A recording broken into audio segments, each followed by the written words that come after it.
You met the Pope and Zelensky last week. The Pope met me. They won the Mayor's Award recently. Brendan Gleeson, the Oscar winner, was chosen. Johnny Sexton, and the two lads that I met in the Stephen's Green, the two homeless lads. So you just go, that's phenomenal. But I'm also getting people who are digger drivers in Dublin, but they can't afford the accommodation. So they come into the homeless cafe for their food. When I had left, within 24 hours, the place close to me was bombed. And I had gone and 15 people lost their lives. So you're talking, this is not scouts, this is serious stuff, and it's serious on the front line. 2 weeks ago, I asked Gillian Hussey, the judge, to join me for lunch. And I brought 5 women that she had sent to prison, who had come through Tiglin, all for lunch. And it was the first time they met since they had been sentenced. Since court? Since court. And it was... I just got a shiver. Now the migrants are actually helping us feed the Irish. And one thing she was adamant was, Aubrey, you've had 126,000 Ukrainians in Ireland, and we're very thankful. 83,000 of them remain. But she said, I just want to make it clear, we want them back.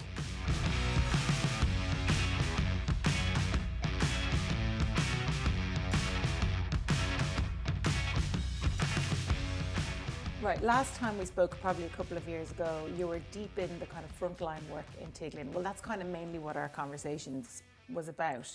Tell me what's changed since then. Tell me what's happened in the 2 years. My background, Tiffany, I was brought up in County Kildare. A family, I have 3 siblings, so there's 4 kids and parents. And unfortunately, there was addiction in the house, and so there was chaos. And as a kid, I was part of custody battles in the High Court, and it was all I knew. But I remember getting on my bike at 13 years of age. I cycled into Naas, and before the HSE, it was called the Eastern Health Board. Yeah.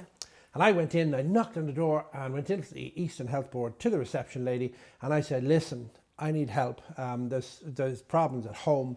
And what age were you? I was 13 years of age. And I suppose the courage it took to go in that took a lot of time. So you arrive in, you went to the lady, and I remember she wouldn't have been the most friendliest. She was a little cold. I suppose she was professional. And she just said, what age are you? So I said, 13. And she said, unfortunately, you're too young and we cannot help you. And I remember thinking, oh, they've just shut the door. So that actually has resonated with me. And I'm 53 now, my whole life. I'm 40 years later. And I just thought, we can't have that. We can't have a society where people that are vulnerable, people that are marginalised, people that are in trouble, you just say no. Have no voice. They've no voice. And if anything, I remember being in school in Newbridge College, and the priest was going through a passage of the Bible in religion, and he was saying that Christ was a voice for the voiceless. I went, oh, I'd like to be one of them. So I think, if anything, that's the motivation behind Tiglin, to actually stand up, take a stand when they say no. Well, why? Why is that a no? And even when I set up the Tiglin, cultural imperative. Yeah, absolutely. But when I set up Tiglin, I went to the HSE first of all, and they said, no, don't do this. We won't support you. We won't fund you. I've gone to Tusla.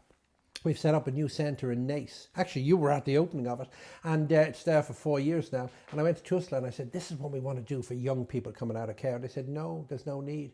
Now, it seems they all want to be part of it because they see what we're doing is working. And it's ordinary people making a difference with ordinary people. And I think that is life-changing in itself.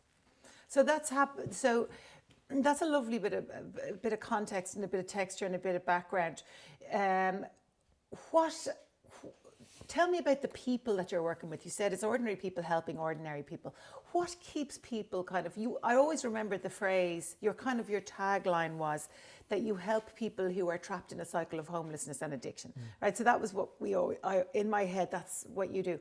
Tell me about these people. As I started out, I bought a bus with Phil Thompson, who's now the CEO of Tiglin. We converted it to a restaurant. I got a bus license.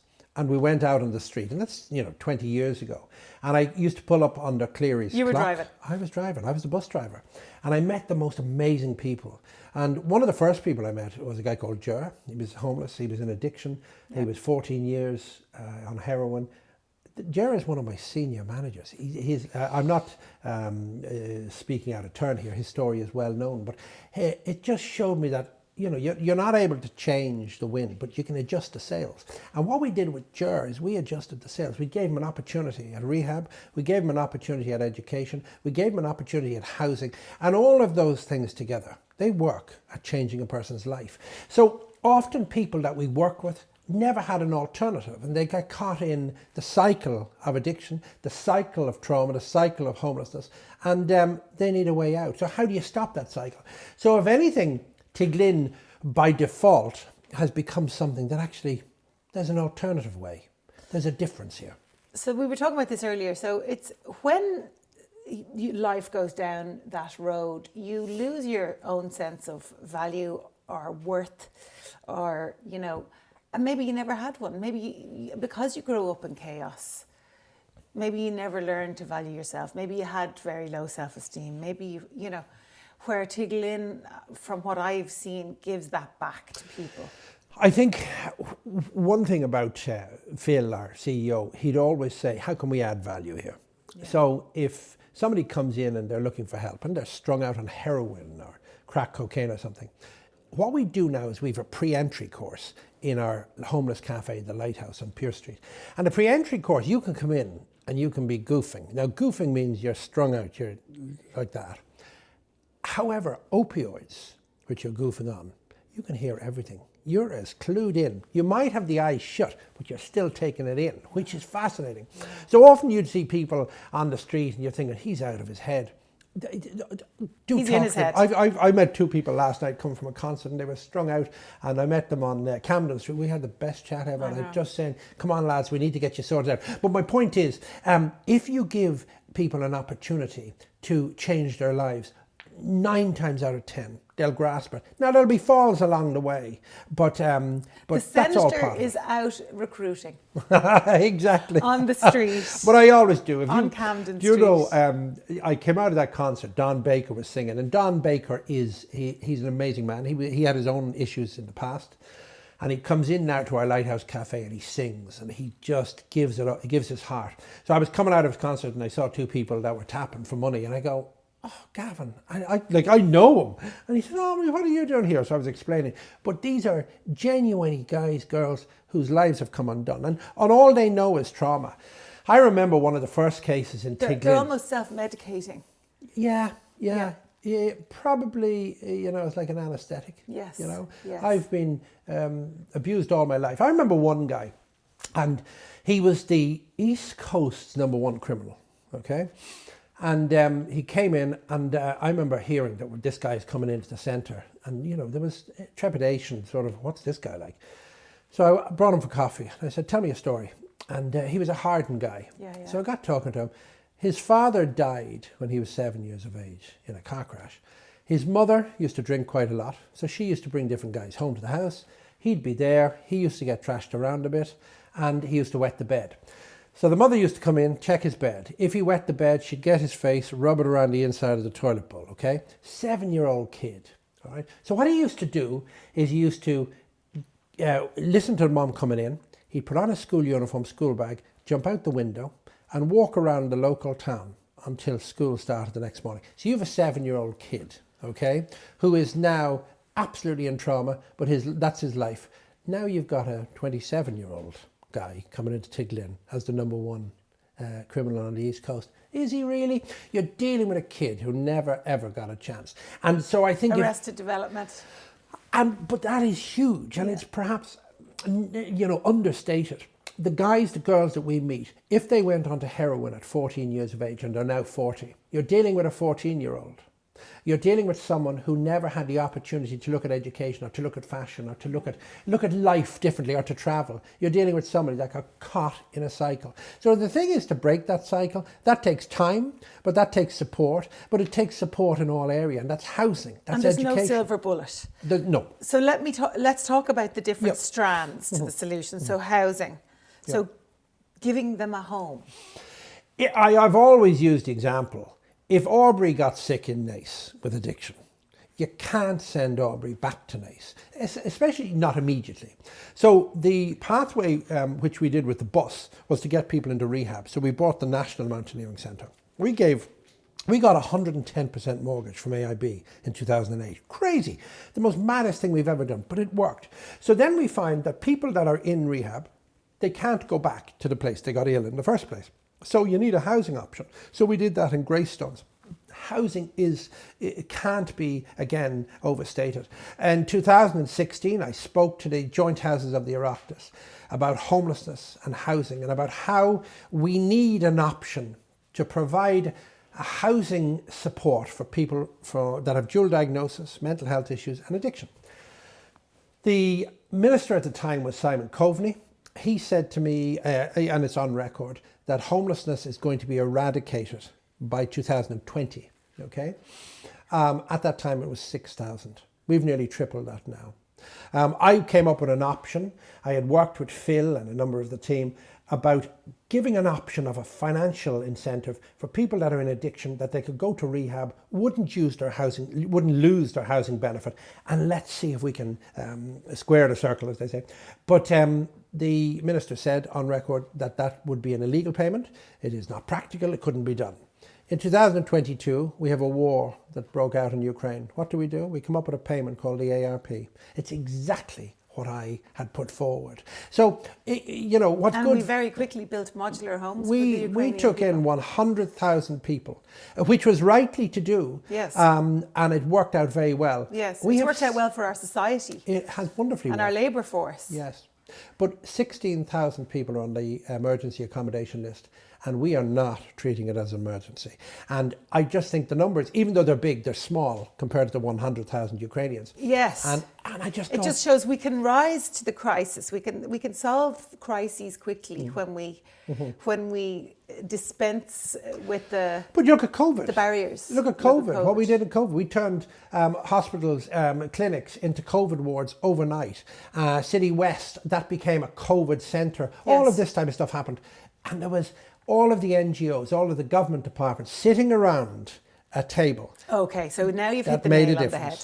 Yeah. So it was joined up. Everybody always talks about joined up thinking. Yep. In COVID, it was joined up thinking. With the Ukrainians, it was joined up thinking. So where's the joined up thinking? I don't think there is. I think there's a case of every month we just look at the numbers getting higher. When I got elected to the Shannon, there was 15,286 people on the emergency accommodation list. I wrote it on the whiteboard in my office.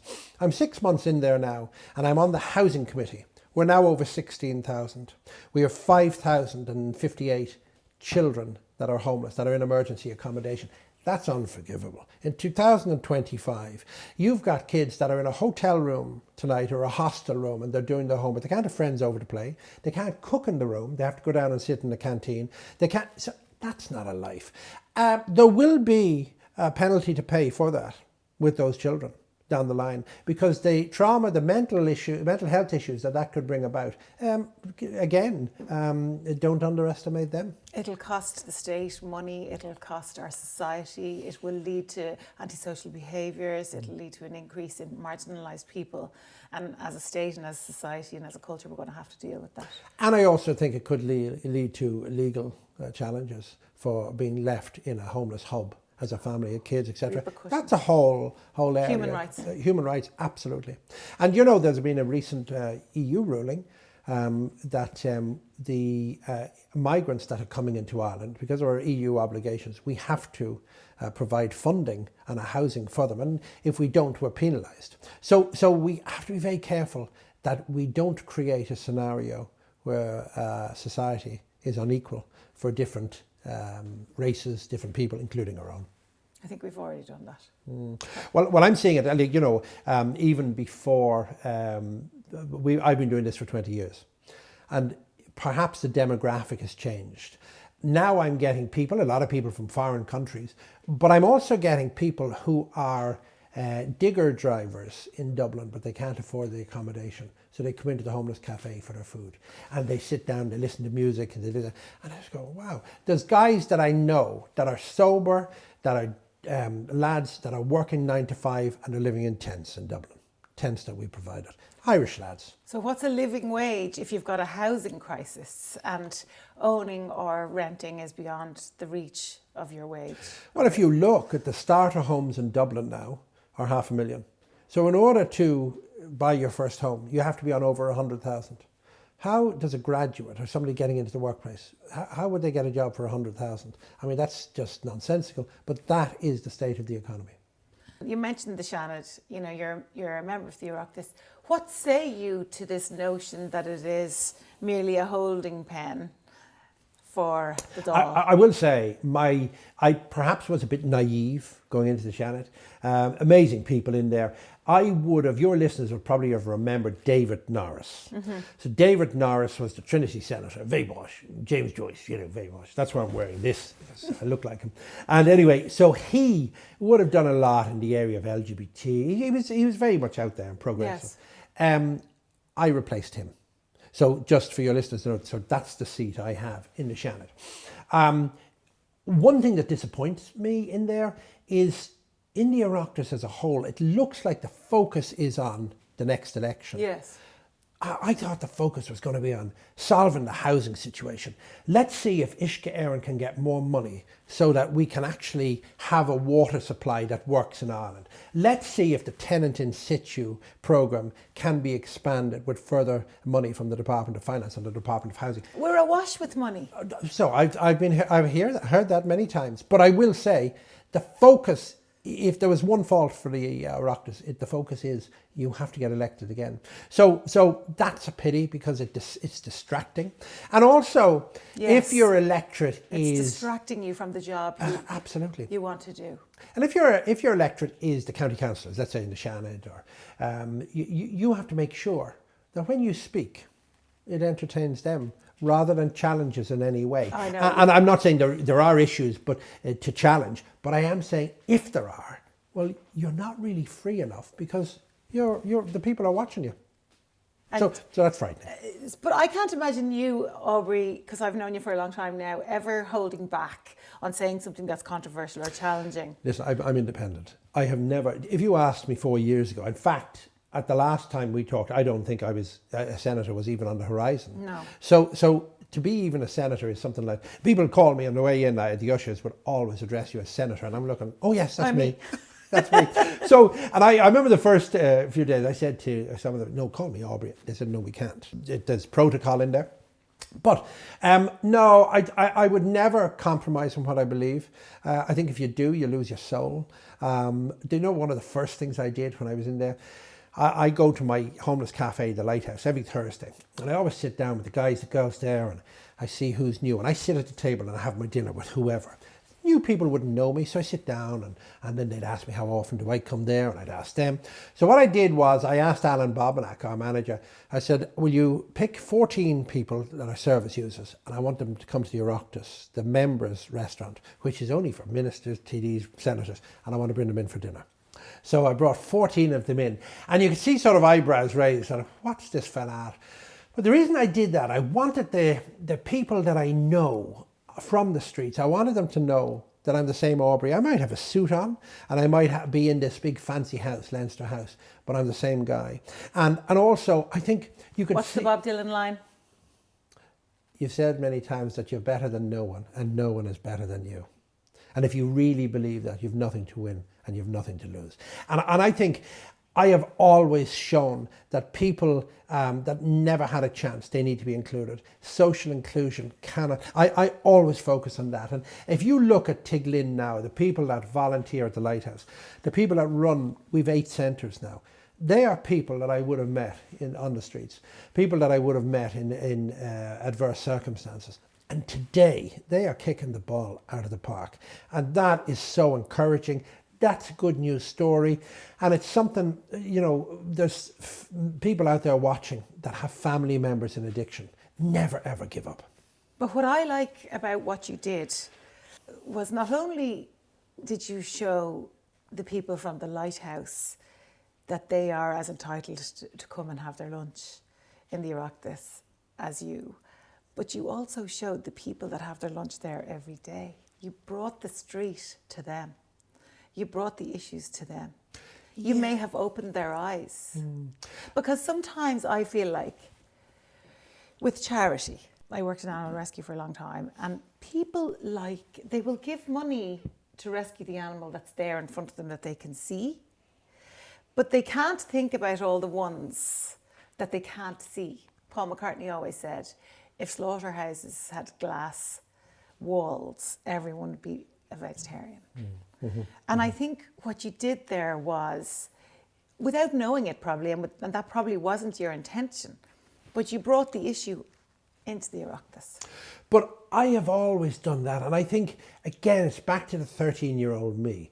When I was in school, I went to a private school called Killashee, and I think Mum put us in there to keep us away from what was going on outside. And I thought our family were the only crackers family out there. It's only years later do I realise they were all bananas. Every family had chaos, and every family had trauma in such a way. Now, they were middle class and they drove their fancy cars and they perhaps had a snobby accent, but there was chaos going on. And I realised that even today, you never know what's going on in somebody else's life. And that could be in the Oireachtas. Since I got elected 6 months ago, I would say at least 10 members of the Oireachtas have come to me with issues regarding their families, extended families, and just to see what advice I would give. So no matter where you are, we can dress ourselves up with a suit and tie and all the rest. A veneer. There can be a veneer of respectability. However, life is tough. And we're all going through the same thing. We're all coping. We're all coping, exactly. And you know, even if we can forget, I was growing up and I would never talk about the addiction in my family because there's stigma. Well, feck the stigma. There shouldn't be. There should be no embarrassment.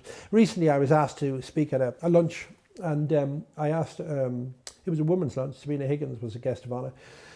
I said, okay, what will I do here? So I brought a friend of mine who I met on the streets, and she was in addiction. She'd worked on the streets. She lived on the streets. She'd lost her kids into care. And so I brought her as my guest of honour because she had turned her life around. She was just an amazing lady. She educated herself. She got married. She got her kids back. Now she lives in a block of flats where she would have come from. And so in the talk, she was just talking, and she said it might not be success to everyone, but to me, I have my family back. I married the father of my kids, who's now sober. They got married in Las Vegas. And she said, also, I have a TV license. I was thinking, what? But to her, she's known as the only woman in that block of flats with a TV license. That to her is, she has made it. It represents a sort of civic duty. I comply with my civic duty.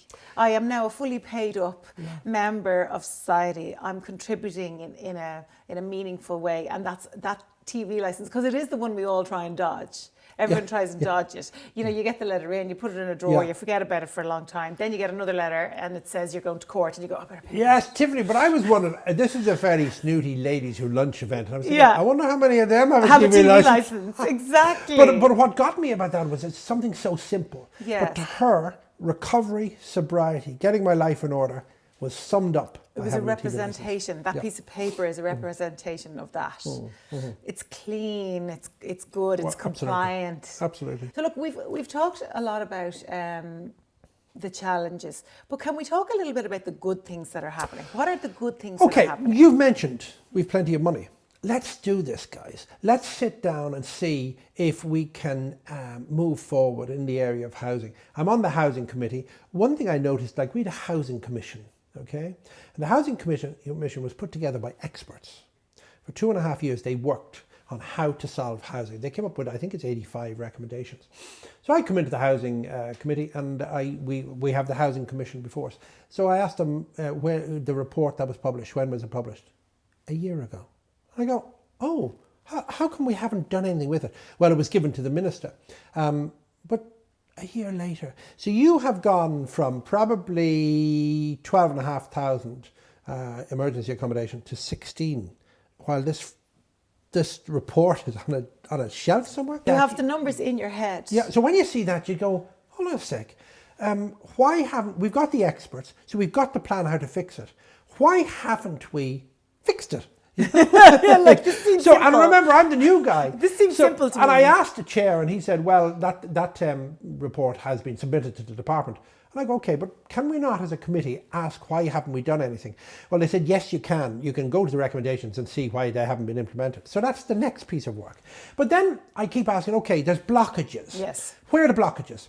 So then a couple of weeks ago, we had the different county councils in. We had the Minister James Brown, and I go, okay, so the blockages are in the local areas. The local areas are, it's according to a plan. So the development plan says 4,000 houses can be built in Kildare area. So when the 4,000 are built, you've gone over your plan, okay? So therefore, even if there's areas that are zoned and there's a need, you can't build in them because pre-planning will say we've gone over our numbers. So this is crazy territory. So the minister wrote to them in May the 15th, with a letter to say, the numbers are just about to follow, go hell for leather and start building in your areas. So 3 weeks later, we had County Westmeath in, with different county CEOs in, and I asked them, so have you started building? They said, no. I said, why not? And they said, well, we got the letter from the minister. I said, oh, yes, but did you get the numbers from the minister? So the numbers didn't follow.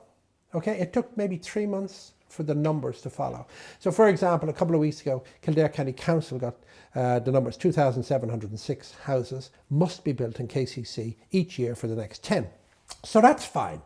But it's taken nearly a year. It's Kafkaesque. And now the Kildare County Council and other county councils, it's summer season. So nothing has been done. You're wondering, this is crazy. What did Einstein say? You know, the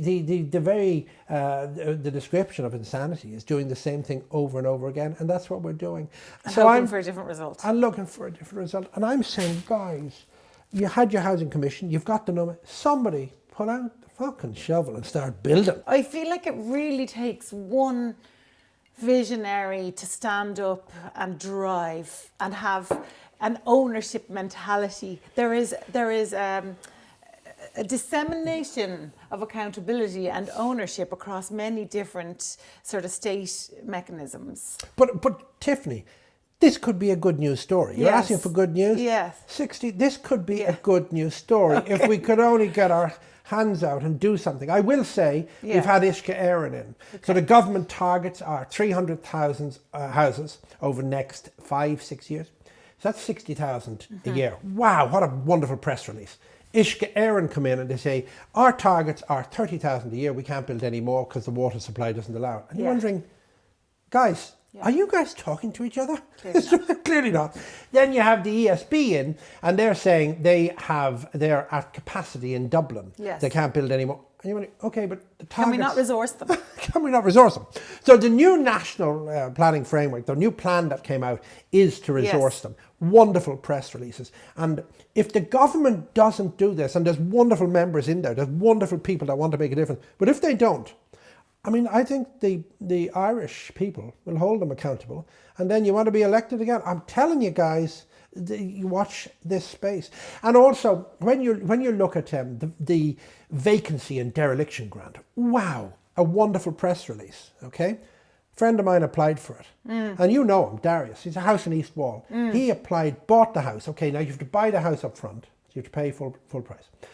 Then you have to do the house up. Yes. Okay? Yes. So you have to front load that. Yes. You can't borrow on a derelict, a vacant house. No, they won't give you a mortgage. So this guy is in the middle of his house looking up to the sky because there's no roof on it. Yeah. And then he has to prove within an inch of his life and give his blood type in order to get this vacancy and dereliction grant. Firstborn child. He had to deal with 5 different people in the department. To prove it was actually derelict. I spoke about it in the Shannon. It took a year.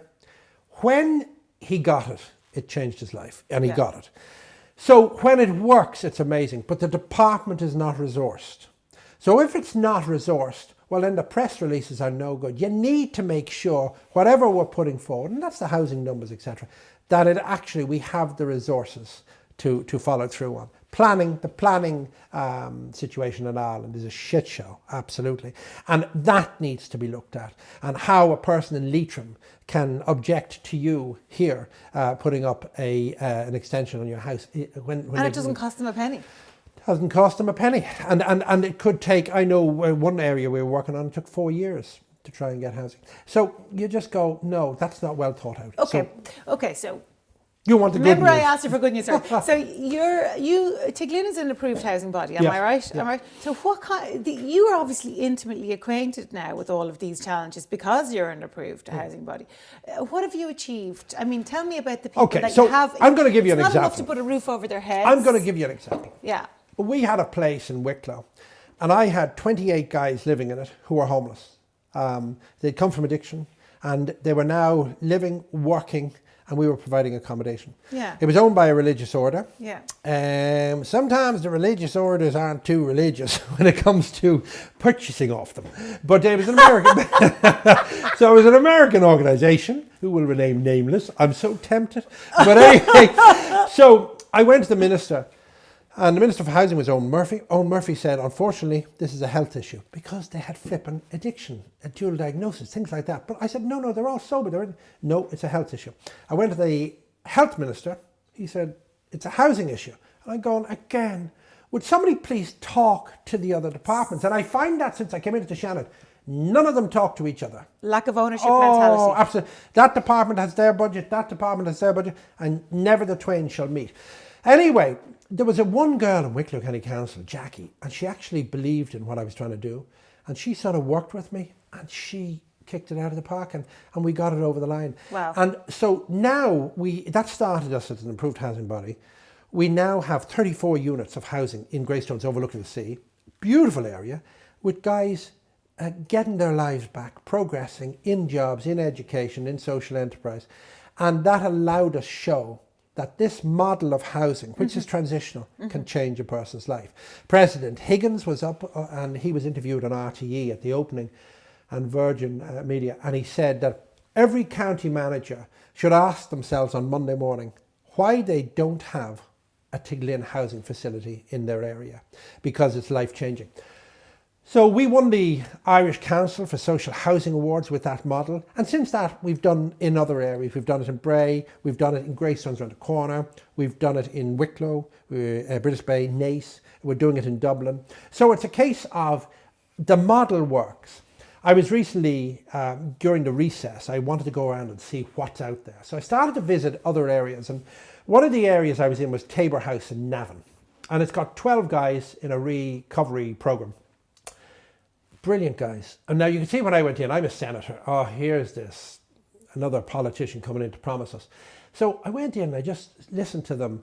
And one thing I found is they can't get, they can get HAP, but they can't get housing with it because of their background, okay? Because they were in Tabor Lodge. Or Tabor House. HAP, homeless housing assistance payment. Okay, so they can get the HAP. So they qualify for that. It's back to the Kafka short story. So at one window they can get the HAP, yes, but they can't get the housing. Because Tiffany gets the CV and the reference perhaps is I'm living in Tabor House. Yes. Tabor House is an addiction clinic, so recovery is so I spoke about this, but anyway I went to the council and I just said, okay guys, we've done this in Greystones, this is what you can do, and it works. So then I was asked by councillors, so you're trying to put Tiglin in Navan? I have no interest in going to Navan. I'm saying this model can be used. That we wrote. Used it. Come and see. People say, do you want Tiglin everywhere, Aubrey? Tiglin was the little sign on the gate on the first place we bought. Yes. And people said, what will you call it? I said, yes. Tiglin. So everything is Tiglin now. So it's a bit difficulty because we've 8 centres. So if I say I'm going to meet you at Tiglin, that's a little bit of a struggle. But my point is, every county in Ireland could be doing what we do. And it's the community rising up to make a difference. Okay. And it has worked, and it has worked to change lives. So that's a good news story. Yes. So we have a good news story. There's a template, there's a playbook. You're willing to give it to the councils all over the country for them to roll it out. So, you know, if there was a call to action here now, what would you say? Get off your arse. follow through what has been done. Ring Aubrey. And you know, you have got amazing people out there, councillors, etc. But maybe they don't know that actually this is an easy thing to do. And I will say, did you ever hear the phrase, when no one is shouting, even a whisper gets heard? I think I am whispering, but that is the equivalent of shouting, because they're doing F all. So I'm saying let's see if we can make a difference. You mentioned another good news story to mention. I remember one guy came to us and he was living in a park, and he came and he'd no education and trauma, and we got him through into education. We got him into, he did a degree, he did a master's, he did a second master's. He's just bought a house in Nice. And I just go, that's what it's about. It's about not necessarily just relying on social housing. It's about seeing, okay, where do I want to go and how can we support you in that journey? And that I mentioned earlier about our CEO, Phil Thompson.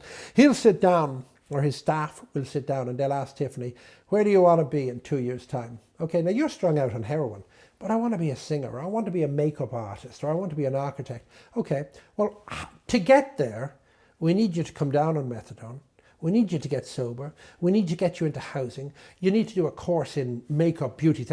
So now we have a plan. So now Tiffany's thinking, oh, maybe this is doable. And then if Tiffany sees Mary, who she used to use drugs with, she goes, oh, well, if Mary can do it, I certainly can.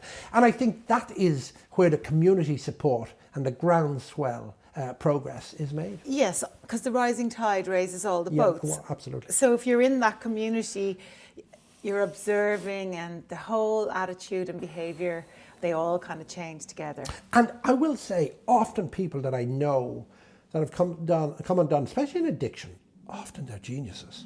And I think as kids they go, this is shite. So they end up using stuff rather than because they're bored, or maybe they have an attention deficit disorder, or perhaps they're on a spectrum. And our educational system, especially when I was growing up, well, you were stupid. Yeah. So there was no alternative.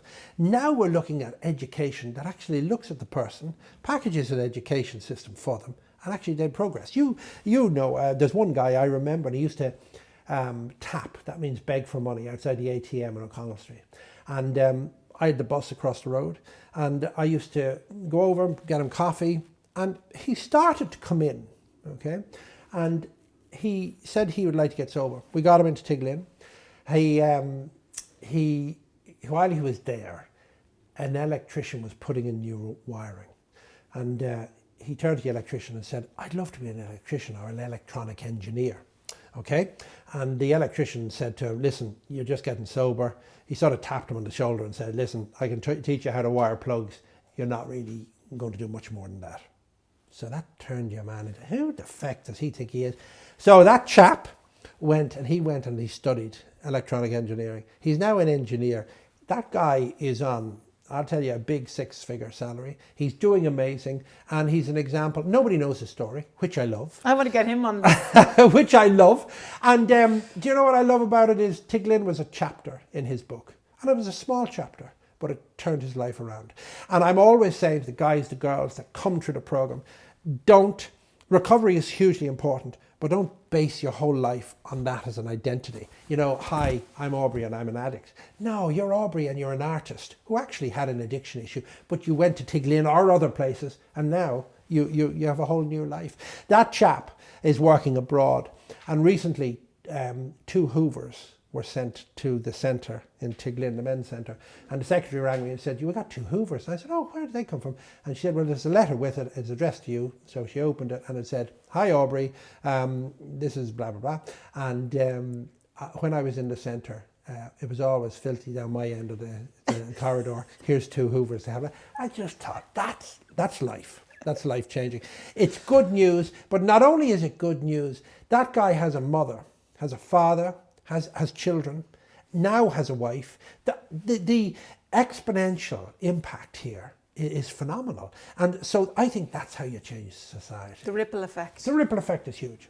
Okay. Is it the Fibonacci effect? Oh, the Fibonacci spiral. Yeah. So there you go. I love that, yeah. Okay, so look, the problem with politics is you have 4 years to make a change. We've discussed the blockers, we've discussed the barriers. You know, you have to get elected again to kind of keep going and achieve the things you want to achieve. Do you? I was never elected, and in 20 years I've achieved far more. And I don't say that arrogantly. I say that because the people that I met, they have, for example, my bus, the homeless bus was called the No Bucks Café. I used the Starbucks logo. and I had no books. I should have been sent to jail. But in the end, I met people on the street and I helped them out. And I gave sandwiches and teas and coffees.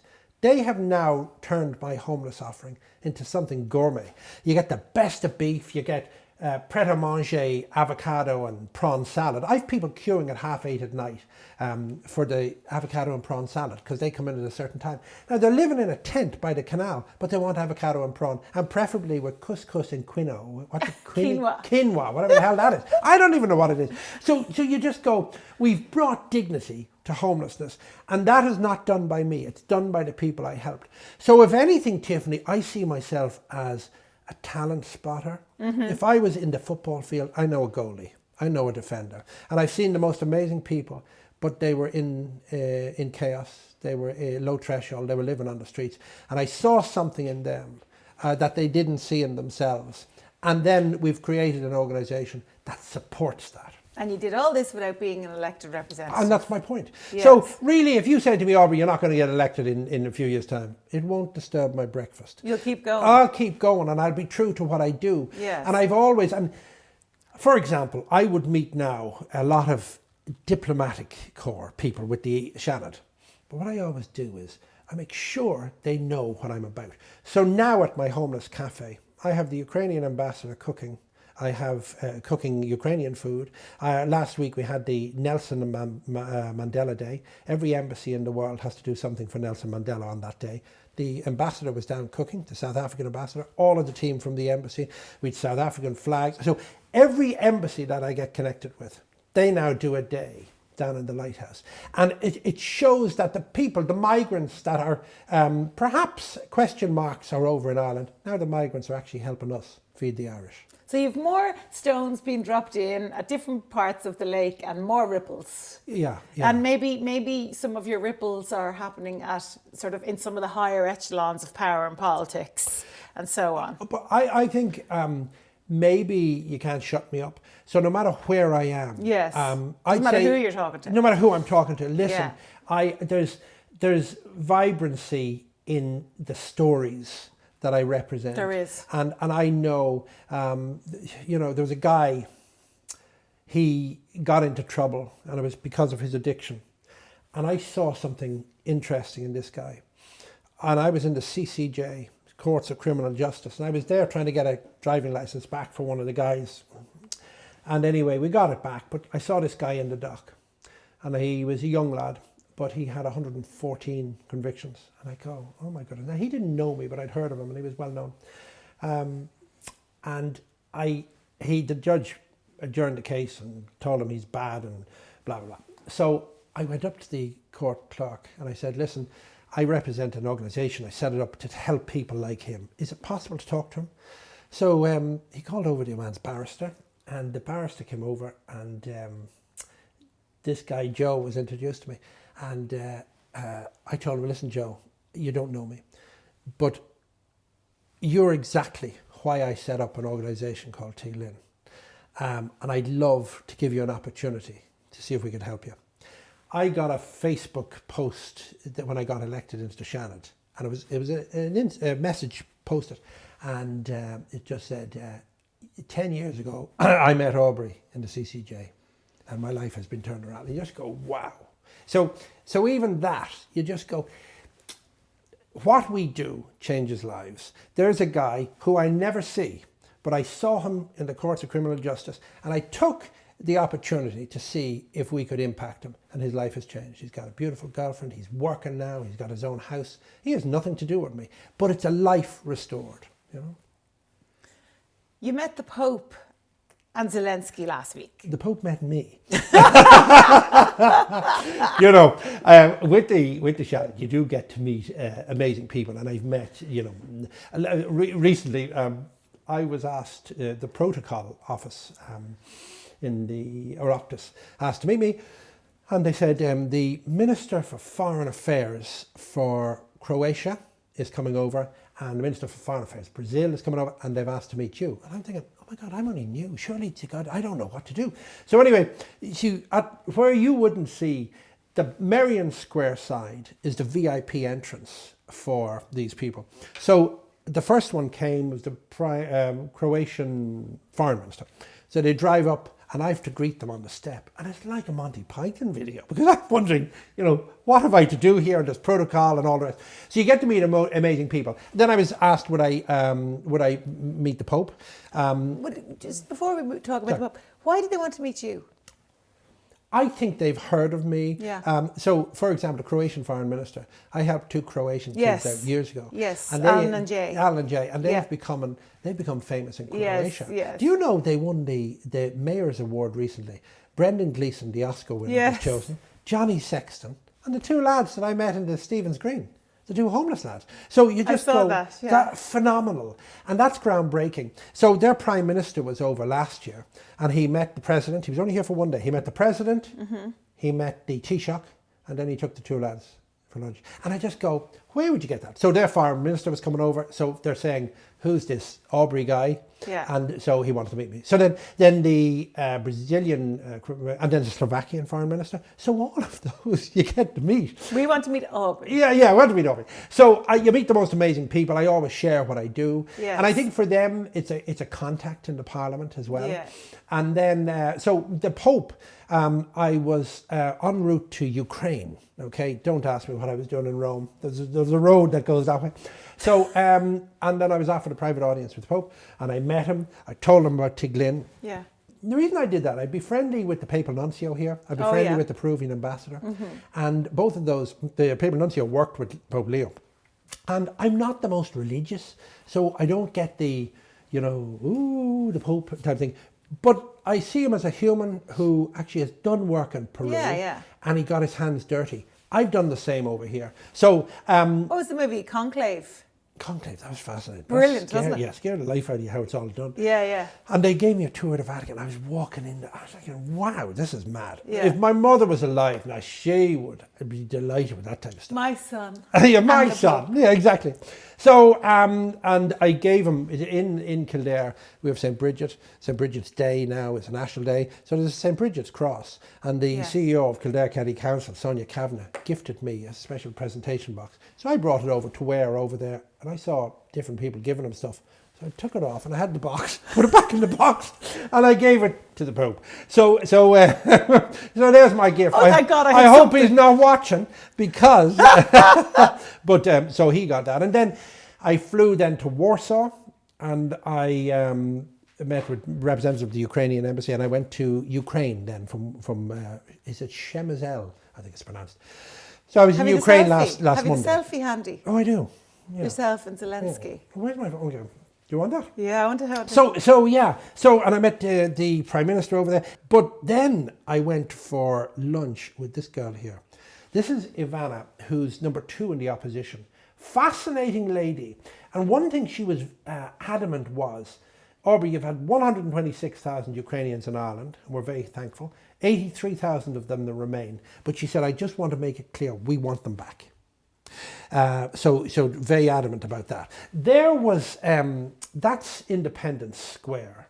Independence Square is where all of the flags and photos of people that were killed, and they're all there, and it's horrendous. Yes. And when I got back, the Irish Times had given, did an article, and it was about me being over there, okay, and a photo of me with Zelensky. And a woman got in touch with me on Facebook, and she said, oh my goodness, you were in Ukraine, thank you so much. I lost my son there last October. And I go, oh my goodness, that's awful. She's Irish, living in Newbridge. And she said his name was Robert Deegan. One of the photos I had taken was of Robert Deegan's, his memorial in Independence Square. So it brings it very much to home. The Irish are part of this. We've lost, I think, 6 people over there who have given their lives defending Ukraine. So it is a serious situation. When I had left, within 24 hours, the place close to me was bombed. And I had gone and 15 people lost their lives. So you're talking, this is not scouts. This is serious stuff. And it's serious on the front line. And if you look that, people are saying, well, why are we getting involved? Ukraine sort of is the border of Europe. So if we don't defend that... It's the bastion. What happens? So you could easily say, okay, let Putin have that. Where's next? And Putin, it seems to be that there is no depth in his word, because I remember watching Sky News and it said, we will not invade Ukraine. And I was thinking, okay, well, they're saying they won't. Within 24 hours, they were in there. So I go, how do you negotiate when there's no level of honesty? It's difficult to do. How long did you spend with Zelensky himself? Oh, we were at the lunch probably 2 hours. And what did he say to you? And what did you say to him? He was very supportive, just about what the Irish have done. Yes. And about how we've taken in so many Irish people. You've got an amazing ambassador here called Larissa Jarasko, Her Excellency. She would be close to Zelensky. I would be good friends with her. So now the Cancórla has asked me to be the convener, which is the chair of the Irish-Ukrainian Parliamentary Group. So therefore, I deal with the Ukrainian embassy quite a lot. We've spoken about, obviously, war, homelessness, addiction. You're over here saving, 10, 50, for you, every life has a huge importance and a huge significance, and you're helping people to sort of climb out of the situations they find themselves in. And then over there in Ukraine, dozens of people are dying every day. So we've spoken about a lot of very challenging things. What gives you hope now? 2 weeks ago, I asked Gillian Hussey, the judge, to join me for lunch. And I brought 5 women that she had sent to prison who had come through Tiglin. Is she still a judge? No, she's retired now. Okay. But who had changed their lives. Each of them spoke, and it was just the most phenomenal day. This is, okay, let me just, for everybody who's listening in case they missed that.